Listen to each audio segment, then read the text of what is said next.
Okay, we're cutting across live now to a joint press conference by Defence Minister Sitharaman and US Defence Secretary James Mattis. Gentlemen, it is indeed a privilege to receive Secretary Mattis in Delhi.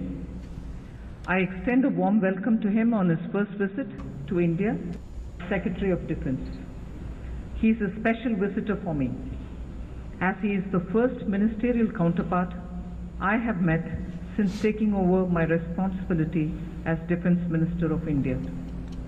We have just concluded a very substantive, constructive, forward-looking talks. I thank Secretary Mattis for generously sharing his deep knowledge and wisdom of defence matters. I am confident that his knowledge and experience will contribute to further deepening defence and security cooperation between India and the United States. Ladies and gentlemen, India and the United States share a strong and vibrant strategic partnership. As the world's largest democracies, we also share fundamental values and interests. Defence cooperation between India and the United States has grown significantly in recent years and emerged as a key pillar of our strategic partnership.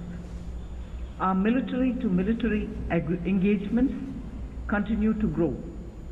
We recently concluded the trilateral Malabar naval exercise in the Bay of Bengal along with Japan.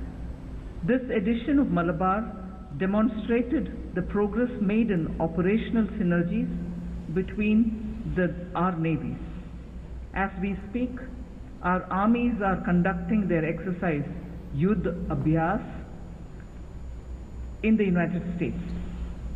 In our talks today, we agreed to explore additional and specialized exercises. Cooperation in defence equipment has grown steadily over the past years. The US is now a leading supplier of state-of-the-art defence equipment to India. I appreciated Secretary Mattis's willingness to share further cutting-edge platforms which would enhance India's defence preparedness to meet current and emerging threats. Secretary Mattis and I agreed that we need to expand on the progress already made by encouraging co-production and co-development efforts. I reiterated India's deep interest in enhancing defence manufacturing in India under Prime Minister Modi's Make in India initiative. I thank Secretary Mattis for his supportive position in this regard and look forward to working closely with him to realize joint projects. In this context, we agreed that the full implementation of the understanding reached following the announcement by the US last year, recognizing India as a major defence partner, will provide further energy and momentum to our collaboration on defence technology and manufacturing. We also discussed how to refocus and re-energize the Defence Technology and Trade Initiative, the DTTI, as a mechanism to promote technology sharing, as well as co-development and co-production efforts. We also exchanged views on regional and international issues of mutual interest. The situation in our neighborhood and the growing menace of cross-border terrorism were discussed in depth. There is growing convergence in the approaches of both our countries on this issue. We both recognize the importance of holding those who use terrorism as an instrument of state policy to account and to dismantle the infrastructure that supports terrorism. As you are aware, India welcomed President Trump's new US strategy for Afghanistan announced last month. Today, I had useful discussions with Secretary Mattis on how we could strengthen our cooperation bilaterally as well as with the government of Afghanistan. in pursuit of our common objective of a peaceful, democratic, stable and prosperous Afghanistan. We also discussed the issues relating to maritime security in the Indian Ocean and the broader Asia-Pacific region, as well as regional connectivity issues. I'll read that again. We also discussed the issues relating to maritime security in the Indian Ocean and the broader Asia-Pacific region, as well as regional connectivity issues. India supports the freedom of navigation, overflight, and unimpeded lawful commerce. We also believe that disputes should be resolved through peaceful means and in accordance with the universally recognized principles of international law. I am happy to note that Secretary Mattis reaffirmed the U.S. position in support of these principles. I also welcome his reiteration of the U.S. commitment to work with India in ensuring maritime security in the Indo-Pacific as first responder to HADR situations. From our discussions today, I am confident that we are entering a new phase in our strategic defense partnership with the United States. I once again thank Secretary Mattis for visiting India. I also thank him for inviting me to visit the United States to carry forward our discussions. I now invite Secretary Mattis to deliver his remarks. Well, thank you for hosting me during my first trip to India as the Secretary of Defense, and please accept my congratulations on your recent appointment as India's Minister of Defense. I believe that India is very well served with such a dynamic, dedicated, and experienced public servant. This year marks the 70th anniversary of modern India's independence, and the United States is proud to salute the world's largest democracy. We meet at a very good time, Madam Minister. As President Trump stated during his June meeting with Prime Minister Modi, the relationship between India and the United States has never been stronger. As two great democracies, India and the United States are natural strategic partners who share common values and common interests. We have a historic opportunity today to set a refreshed partnership between our nations, one that is built on respect, trust, and shared values of democracy, freedom of expression, and human dignity. Our common vision aims to support an open, just, and rules-based global order. A peaceful and prosperous future in the Indo-Pacific region is based on a strong rules-based international order and a shared commitment to international law, to peaceful resolution of disputes, and respect for territorial integrity. U.S.-India defense cooperation has steadily expanded in recent years, underpinned by a strategic convergence between our two countries based on common objectives and goals in the region. This cooperation will benefit both economies while reducing legacy trust issues between our two democracies. The United States designation of India as a major defense partner reflects the progress made in strengthening our cooperation. This designation recognizes India as a pillar of regional stability and security, and it reflects our desire for a long-term strategic partnership in the 21st century. My goal on this trip is to promote pragmatic progress between us in our defense partnership, delivering defense interoperability aligned with priority and President Trump's direction. In the wide-ranging new relationship between our nations, security is one of the key strategic pillars. As we work to strengthen our defense relationship, we seek to expand our cooperation in building partnerships also across the region. In particular, we applaud India's invaluable contributions to Afghanistan and welcome further efforts to promote Afghanistan's democracy, stability, and security. Our two countries recognize the threat that global terrorism poses to people throughout the world.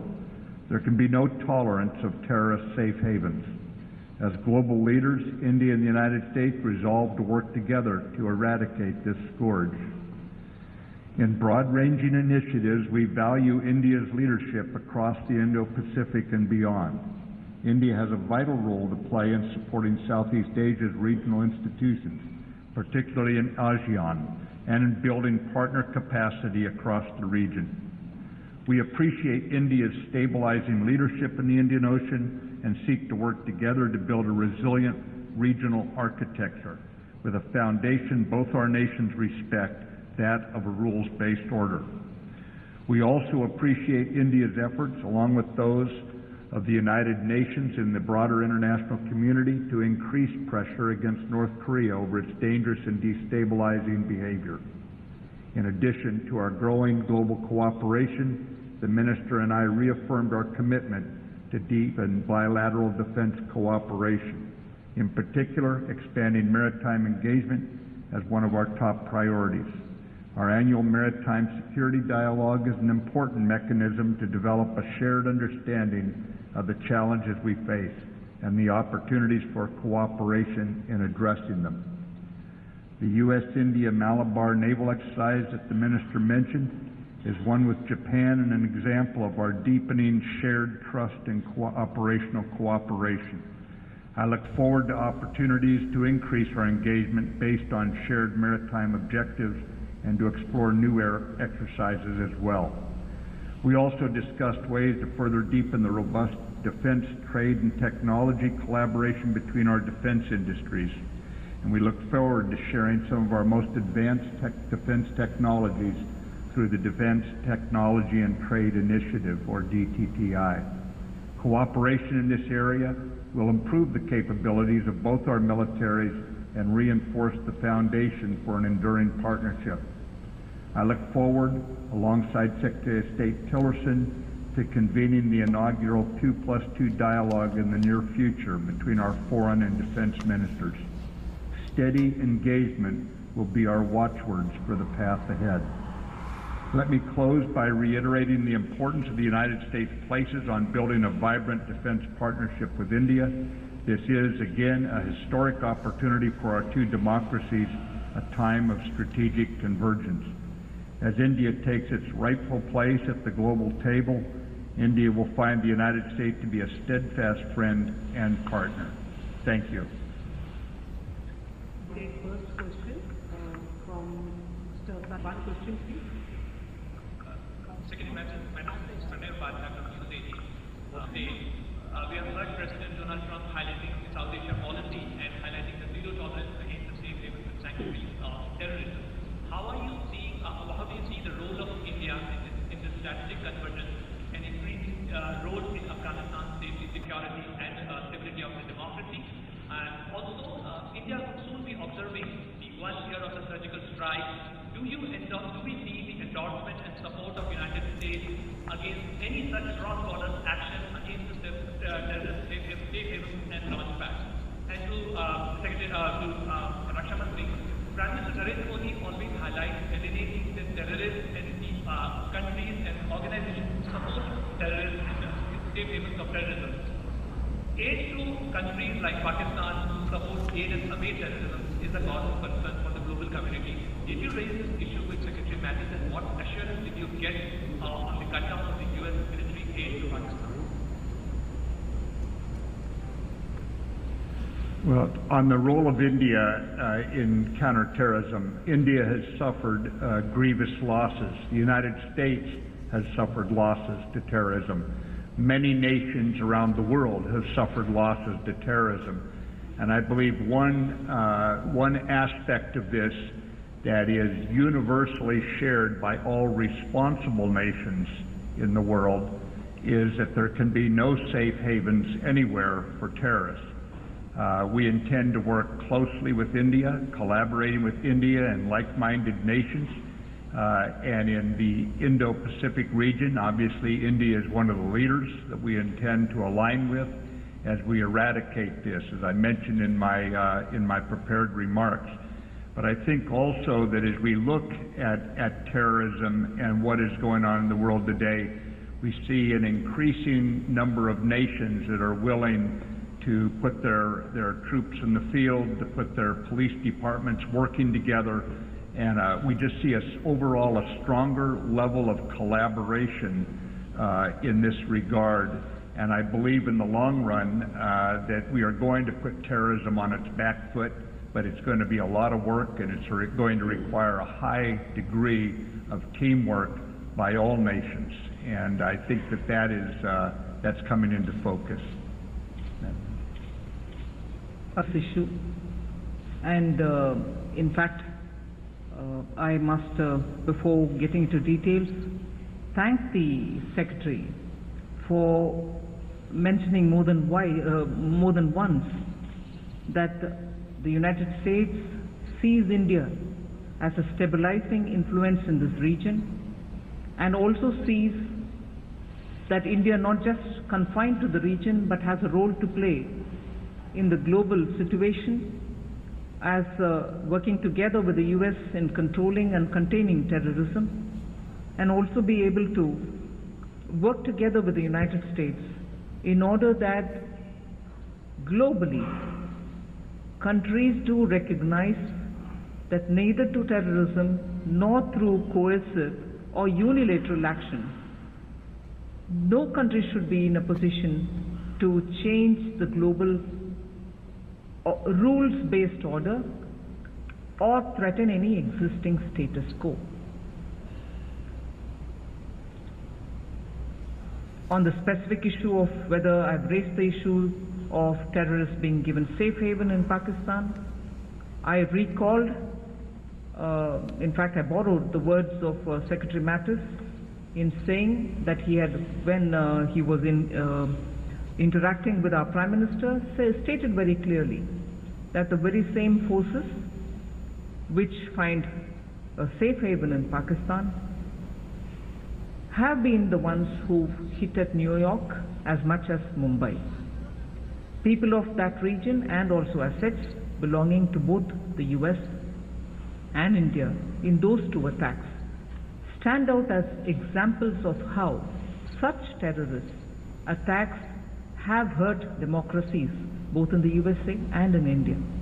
And therefore my request, which was received by Secretary Mattis, was that if at all, and if and when he would visit Pakistan, he would be able to speak out on these issues and take up this issue.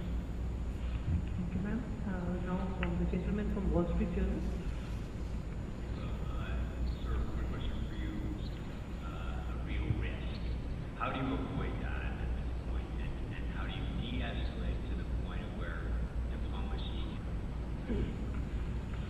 denuclearize the Korean Peninsula is one that has been diplomatically led and with a increased emphasis here as the DPRK, as North Korea's provocations have become more pronounced. We continue to maintain the diplomatically led effort in the United Nations. You have seen unanimous United Nations Security Council resolutions passed that have increased the pressure, economic pressure and diplomatic pressure on the North. At the same time, we maintain the capability to deter North Korea's most dangerous threats, but also to back up our diplomats in a manner that keeps this as long as possible in the diplomatic realm, this effort in the diplomatic realm. And that is our goal, to solve this diplomatically, and I believe that President Trump has been very clear on this issue. Thank you. What is India's contribution to Afghanistan? May I remind you that India's contribution to Afghanistan has been for a very long time and has been consistently on developmental issues. We've built dams, we've built hospitals, we shall continue doing all of them. Dams, hospitals, schools, any institutions which Afghanistan may require, we shall continue supporting them on them. And we're also at the moment providing training for, in the name of good governance, for their officials, and also for their administrators. Those trainings will continue so that engagement will also be positively enhanced if necessary. Medical assistance is also provided by India. We give them the facilities in our hospitals, both for those wounded in the hospital and those in the fields, or even for civilians who need medical assistance. Those assistance for medical help will also continue. So India's contribution has been on these grounds, and we shall expand if necessary. However, of course, we've made it very clear that there shall not be boots from India on the ground. Thank you, ma'am.